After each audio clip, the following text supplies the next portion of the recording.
I dag der kommer Køge Kunstmuseum, også kendt som KYS, til vegetarisk frokost. Så nu vil jeg gå i køkkenet her og høste deres frokost.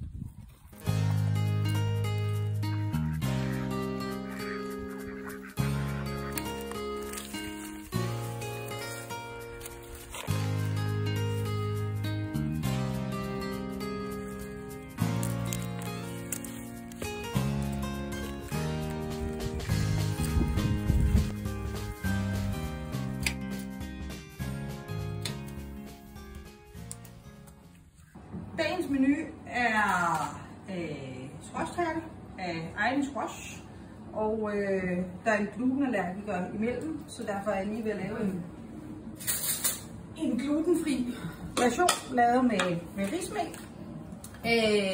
Det er selvfølgelig egen squash og egne løg, der er i. Der er faktisk ikke nogen grøntsager, der ikke er egen avl i dag.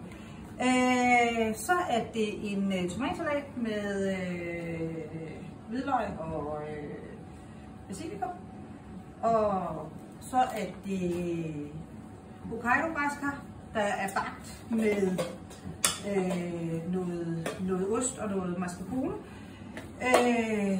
Og så har vi en bulgursalat med kål og feta, og har vi en salat mere?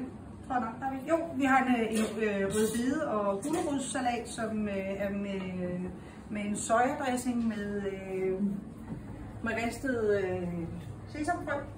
Og derovre står der noget focaccia til hævning, og så bliver der noget hummus, og så til sidst små gammeldags æblekager, bare som sådan en lille afslutning. Hvad laver du nu?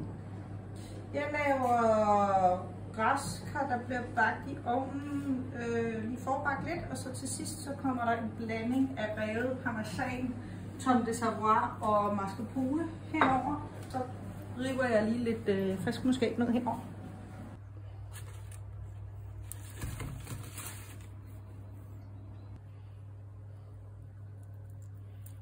Og vi glemte selvfølgelig som sædvanligt at filme det færdige produkt. Så det der, det er de sørgelige rester af focaccia inde. Så i dag der kommer Køge Kunstmuseum. Jeg kan ikke sige Køge Kunstmuseum. Hvorfor kan jeg ikke sige Køge Kunstmuseum?